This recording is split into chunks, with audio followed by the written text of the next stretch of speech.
Greetings, intrepid adventurers of the internet. I'm your host today, Silverbolt. And I'm Screamer. Okay, so what's today's movie? The Haunting. But you love that movie. It's like one of your all-time favourites. Well, I guess there's no point reviewing it now, is there? And not that version. There is another version. The only other version is the Netflix version. Oh, not the Netflix version either. This one was made in 1999. Okay, who's in it? Liam Neeson, for one. Ah, Zeus, Jesus, Qui-Gon, Ra's al Ghul, wolf-punching survivalist. The man does have a very particular set of skills. And Owen Wilson. Pre-Shanghai Noon Owen Wilson. Okay, well, 1999 is before he became a character of an actor. So, yeah, okay, cool. Who else? Also Lily Taylor. Oh, not her. Fuck's sake. Do you really think she's that bad? Have you seen that movie where she's possessed? Does she at least help save this film in any way? Fuck no! She just brings her nasally 11-year-old girl's whiny voice to this movie to add even more shit to the fecal daiquiri that it already is. He paints quite the picture, doesn't he? Okay, Silverbolt, this is your movie. Take us in. The Haunting is a 1999 remake of the classic 1963 film of the same name. It was directed by John de Bont, whose biggest claim to fame is that he directed Speed. Don't get too excited, he also directed Speed 2. The film centres on, funnily enough, a haunting. We open on Virginia Madsen giving out to her sister Eleanor, played by Lily Taylor. Turns out that Eleanor and her sister's mother has recently died, and the apartment that Nell and the mother lived in are being sold off by the son-in-law. What a prick. Yeah, when you consider that Nell looked after the mother for 11 years, it's pretty fucking cold. But she will get a car out of it. We'll deduct the value from the proceeds of the apartment. However, to avoid the homeless problem, Nell's family does have a solution. Come live with them as an indentured nanny slash servant slash skivvy. Christ. Is that really what Americans are like? You don't have to be American to pull that kind of crap. We then cut to Dr. David Marrow, played by Liam Neeson. He is doing a research experiment on the effects of fear. Think about it. What is fear anyway? It's a series of automatic responses to a given stimulus, characterized by increased heart rate, respiratory activity, and adrenaline function. The only problem with fear is that it's largely become inappropriate. No, Dr. Marrow, it is not inappropriate to feel fear. Just because we now live in the 21st century, or 20th century when this film is set, does not mean that fear is no longer a needed emotion. Or does no one remember the drama that surrounded Y2K?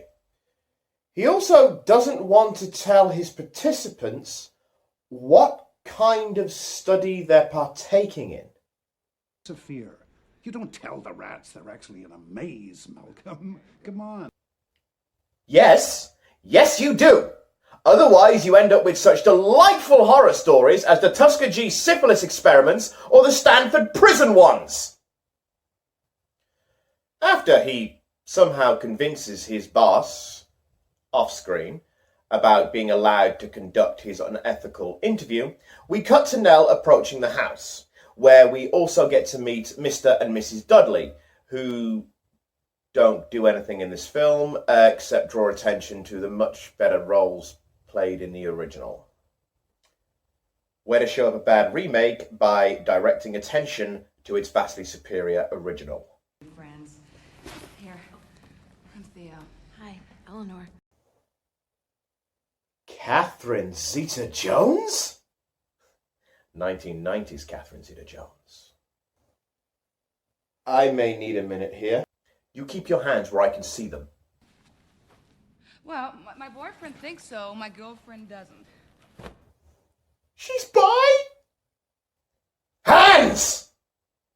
I am not seeing that. Again. Wait, you never said she was in this. You started having a meltdown about Lily Taylor first. Yeah, that's fair enough. Blank canvas. I could paint your portrait directly on you. Or maybe not. And boy, does it drive it home that Theo's character really likes women. As Nell gives Theo the grand tour, we are treated to some establishing shots of the house itself. And it's a very grand, well, fairground ride Dracula's castle. Don't get me wrong, the sets actually do look really good, but there is so much going on in them that it's really hard to actually take them all in whilst also paying attention to the characters that are flittering around the screen. And what the fuck is with that stupid door? Theo and Nell enter the Goblin King's personal dance studio, which serves no purpose apart from to show off the set. And after that, we're introduced to the last of the main cast members, Luke, played by the ever-blonde Owen Wilson. Okay, obsessive indecision. Wow. And you, let me think. And then the group meet Dr. Marrow and his two pointless extras. They are utterly pointless. There's a little scene with them. The piano comes to life, cuts the girl's eye, they stick a shot glass in it, and then they're taken out, never to be seen again or referenced again, so I see no point to dwell on them. Over dinner, Nell talks about her traumatic experiences of looking after her dead mother for 11 years. And she comes across as, well, nuts. In the original, Eleanor's mental instability was built up to. In this one, she might as well just be wearing a straitjacket and eating spiders. It's about as subtle as a brick to the face. She just comes across as bonkers. Because traumatic life experiences that you have endured is the perfect thing to share at dinner with a bunch of strangers. Marrow, continuing his very unethical experiments, which even in 1999 would probably have got him struck off and his entire research condemned, then proceeds to explain what is going to be happening throughout the course of the experiments, and also giving a little bit of backstory on the building of Hill House, its creator Hugh Crane, and the children that he so loved. Luke then reveals that Renee Crane, Hugh Crane's wife, committed suicide and suggests that maybe Hugh Crane drove her to it. This is the movie's attempt at foreshadowing. The team then go to bed to go to sleep. Well, Dr. Marrow goes to sleep, the others are insomniacs. So, Luke wanders the halls and, well, Theo flirts with Nelson more. Because she's bisexual. Just in case you missed it. Later, Nell is awakened to the sound of knocking noises and ghostly voices in the air. Luke also overreacts to bumping into Dr. Marrow in the hallway. And then we get some lingering shots of some billowing net curtains and a creepy painting. And the whole thing has about as much fucking atmosphere as a vacuum.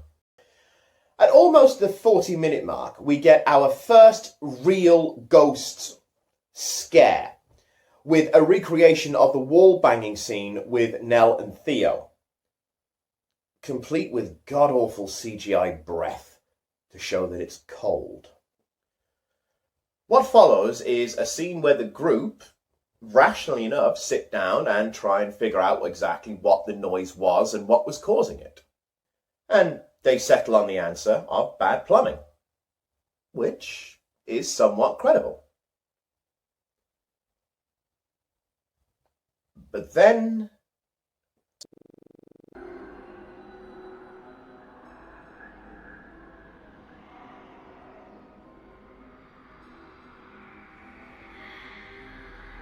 I saw this film in the cinema when it came out, 20 years ago. And even then the CGI looked awful. We then get more foreshadowing as Luke and Dr. Marrow are standing in the house's walk-in fireplace. I'm not kidding. And a giant cast iron or stone lion's head flue comes down out of the chimney and nearly hits both of them. Nell, after this, sees that her name has been written on the walls. Another callback to the original. Is this one of your sick jokes, Luke? What? Come on, give me a little credit. I think I have a better sense of humor. Was it ever established that Luke makes sick jokes? I don't think it was. That night, Eleanor is led by more ghostly spirit, bullshit friendly children to Hugh Crane's study, where she finds his ledger. If she hangs around for the next 300 years, she'll bump into Preston Sturges and Mama Murphy. The ledger shows the people who came to the Crane's mills, and there's little crosses on it denoting when the children died. Nell takes the book to Theo, and Theo, thinking at this point that Nell is completely off her rocker, utterly dismisses it. She then finds out the real reason why Marrow brought them to the house and tells Luke, who, it has to be said, does come up with a pretty on-the-nose supposition about exactly what Marrow is up to. Nell, after some more ghostly pointers, seriously, they're dragging around by the nose at this fucking point, runs into a door from Devil May Cry, freaks out, and runs back to the others. She then tells them about the plucked out of the ass second wife, Carol Ann Crane, that Hugh Crane killed all the children. This goes down about as well as a crazy guy on a subway tap dancing, and Marrow, deciding that enough is enough, pulls the experiment, telling people the truth about what's going on. Seeing as it looks like at this point Nell is on the verge of a complete mental breakdown, the group decides they need to get her the hell out of there. Gee, a fear experiment made people afraid. Who'd have fucking thunk it? And also, seeing as the object of your experiment was to make them afraid, as unethical as it is, this shows it's working! The ghost of Hugh Crane then shows up and proceeds to possess the ceiling. Oh, that's it. I knew I was going to need this. Oh, that's good squishy.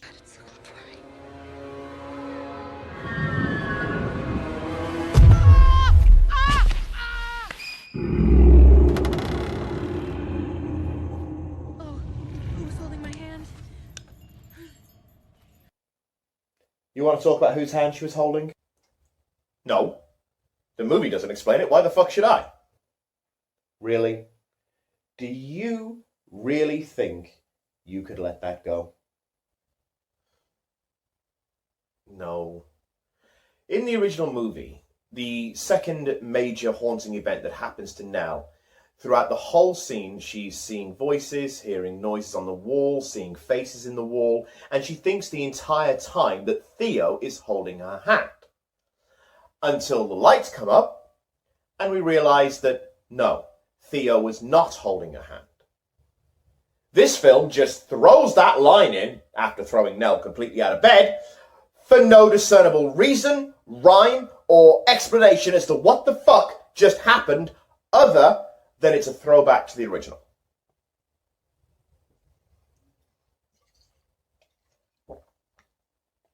Oh. You hurt a child!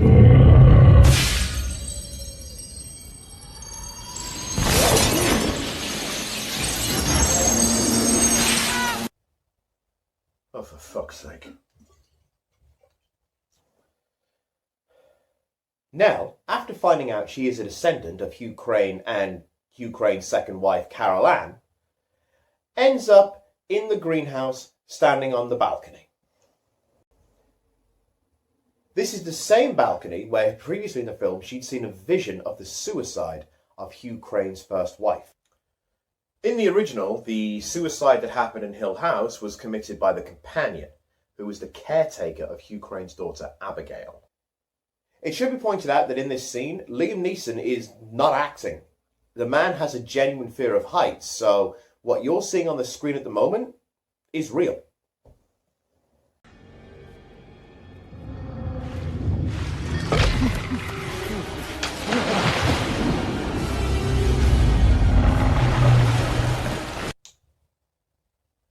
Oh, for fuck's sake.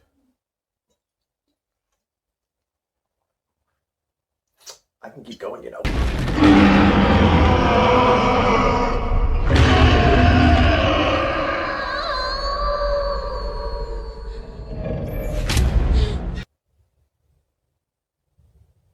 Fuck me. Home. Oh my God. Yes. See, Carolyn was my great-great-grandmother. And the children. Nope. Still not enough to blot it out. Luke then goes all Rambo, starts beating up the house, culminating him in attacking the painting of Hugh Crane.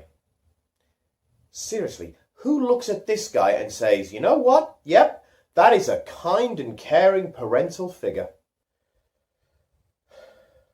After this, Luke is dragged across the main room on a magic fucking carpet ride, catapulted in a fireplace, and then, in a moment of physics be damned, is decapitated by a giant cast iron lion's head. All the while the rest of the cast, apart from Nell, stand around and don't really do anything. Excuse me.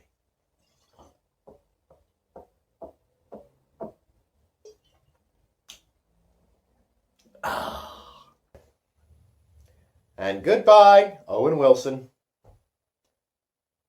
CGI Hugh Crane then shows up, and Nell blathers on about family and telling Hugh to go to hell and that the children need her, and I don't know.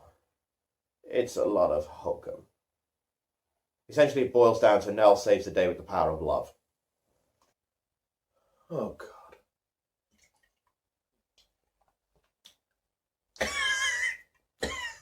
Okay, I'm good now. Then the big stupid fucking door comes to life and drags Hugh Crane into it. It also he, on his way in, tries to bring Eleanor with him, but the ghosts of the friendly children save the day. Oh, and Eleanor dies. Why? Gives a fuck, the movie's nearly finished. Well, that was an experience. On a budget of $80 million, 1999's The Hauntings claimed back $177 million, which made it a financial success, but a critical failure. I hate this movie. It has absolutely nothing, bar the name, that made the original so great. It's as subtle as sticking your head in a bass drum and banging on it with a ladle. The acting, for the most part, is okay. Liam Neeson, Catherine Zeta-Jones, and Owen Wilson all bring fairly solid performances. Even Lily Taylor sometimes is alright. Owen Wilson is utterly wasted in this film. He's just the exposition guy. And I know I could have made more about that in the main part of the review, but let's face it, anyone who's done a review of The Haunting has pointed out that Owen Wilson stands there and goes, wow, an awful lot. The physical sets themselves were built in the space of 8 weeks, with 400 carpenters hired in to make them, and these carpenters worked in shifts 24 hours a day. The film itself is really dark, and that's probably to hide the god-awful, shitty CGI, which was bad in 1999 and really hasn't aged well at all. Horror-wise? Nah, there's no horror in this. There's no atmosphere, there's no tension. It's just a CGI wankfest that isn't actually that good of a wank. The one prop I will give it is that its physical sets are very well done. They actually are an enjoyable spectacle. But then a hand comes through a fucking door and... The film itself ended up being nominated for about 5 Razzies. because it was so piss poor, though no Razzies were actually won for it. Which is good, because it's just a bad movie. It doesn't deserve a Razzie. Well, that about wraps it up. Yeah. And the next movie is my movie. Yeah. And what delights do you have in store for us next time? Let's just say you're going to need a censor bar. Oh boy, can't wait for that. And remember, just because you think a movie is good, doesn't mean it can't be bad. Just because you think a movie is bad, doesn't mean it can't be good. Thank you so much for watching, and hopefully we'll see you next time.